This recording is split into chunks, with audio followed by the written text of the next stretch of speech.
Welcome to my channel. Today I am visiting Lyme Park. Lyme Park is a large estate south of Disley, Cheshire, England. It is managed by the National Trust and consists of a mansion house surrounded by formal gardens and a deer park in the Peak District National Park. The house is the largest in Cheshire and is recorded in the National Heritage List for England as a designated Grade 1 listed building. To the west of the house is the former mill pond. From the south side, a lawn slopes down to another pond, beyond which is a small ravine with a stone bridge, this area being known as Kiltime. To the west of the lawn is the sunken Dutch garden, which was created by William Legge. It consists of formal flower beds with a central fountain. To the west, south and east of the orangery are further formal flower gardens, including rose gardens. Lyme Park is owned and administered by the National Trust. The house, garden and park are open to the public at advertised hours.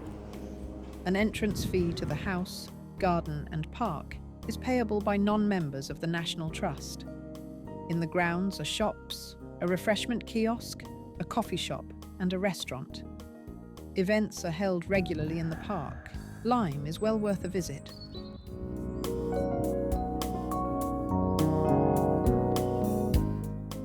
The Lyme estate belonged to the Legge family from 1398 until 1947, when Richard William Davenport Legge, 3rd Lord Newton, gifted it to the National Trust for the health, education and delight of the people. Over the centuries, the house, park and garden evolved from a hunting lodge into the cherished home of the Legges.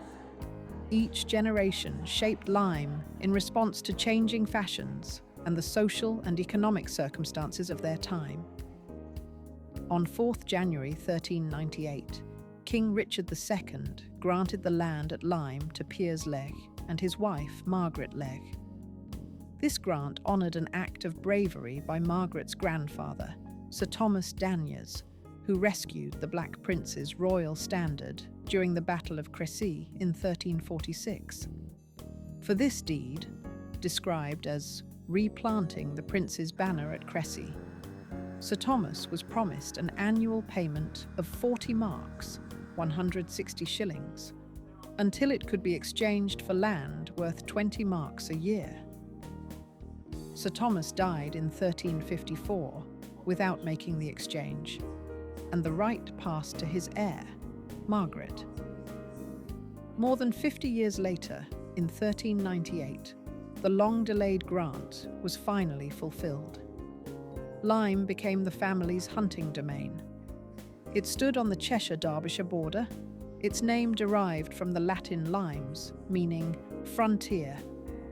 The deer park was enclosed soon after, and by 1400, a small house had been built on the site. It served as a secondary residence to Bradley in Cheshire, which Margaret also inherited from her grandfather. Marrying into influential and wealthy families greatly benefited the Legges over the centuries. They were astute in arranging marriages, using them to increase their wealth, expand their estates, and elevate their social standing. Sir Peter II, son of Piers I, and Margaret, married Joan of Haydock, daughter, and heiress of Sir Gilbert de Haydock. This union brought extensive Lancashire estates into Legge ownership, including a second property named Bradley.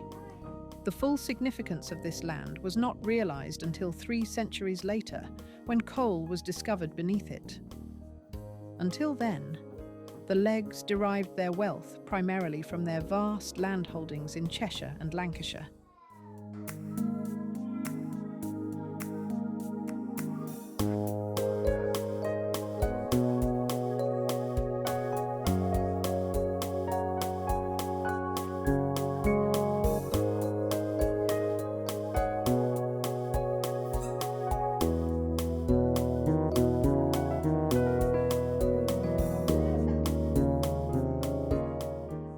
Thomas Legge inherited Lyme at the age of 4.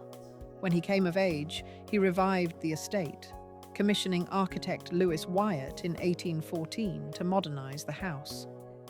They rationalized the layout and added the library, dining room, Wyatt Tower, and orangery, which concealed an underground service passage to the new brewhouse and bakehouse. Thomas also oversaw improvements to the Haydock colliery, ensuring the coal business thrived. A passionate traveller, Thomas explored Greece, Egypt, and Petra, bringing home antiquities still seen today. He published Narrative of a Journey in Egypt and the Country Beyond the Cataracts, describing excavations and the removal of the sculptural frieze from the Temple of Apollo Epicurus at Bassée, later sold to the British Museum. Lyme retains a plaster cast of the frieze and 3 ancient Greek stelae set into the library walls. Thomas's book also records the trade in enslaved people in Cairo. During his travels, he was presented with an enslaved young man, Ibrim Abderrazak, who returned to England with Thomas's companion, Reverend Smelt. A portrait on the grand stairs shows Thomas in Arab costume with an attendant thought to be Ibrim. Thomas married twice. His first marriage, in 1828, was to heiress Ellen Turner, daughter of William Turner, a wealthy calico printer and Member of Parliament. His second marriage was to Maud Lowther in 1843. With no male heir, Lyme passed in 1857 to his nephew William John Legge, later First Lord Newton. Thomas Woodhouse Legge, Second Lord Newton, succeeded in 1898.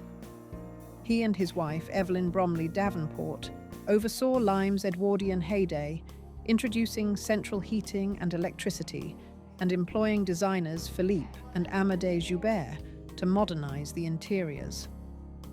Before the First World War, they hosted lavish house and shooting parties, vividly recalled by their daughter Phyllis in A Country House Christmas, Treasure on Earth. In 1920, Lord Newton transferred the estate to his son, Richard William Davenport Legge, later Third Lord Newton, in an effort to keep Lyme in the family, a struggle that persisted. Land sales in the 1920s raised capital, but the Coal Act of 1938 ended a vital income stream. During World War II, much of Lyme was requisitioned by the Royal Air Force. The cage served as a home guard post, and parts of the house became a war nursery for the Waifs and Strays Society. After the war, retaining Lyme proved impossible. In 1946, the Third Lord Newton transferred Lyme and 1,323 acres to the National Trust, securing its future. Between 1946 and 1994, the estate was leased to Stockport Corporation, later Stockport Metropolitan Borough Council, SMBC. Since 1994, the National Trust has managed Lyme directly with SMBC's support. Today, it continues to uphold the Legge family's legacy, ensuring Lyme remains a place for the health, education, and delight of the people.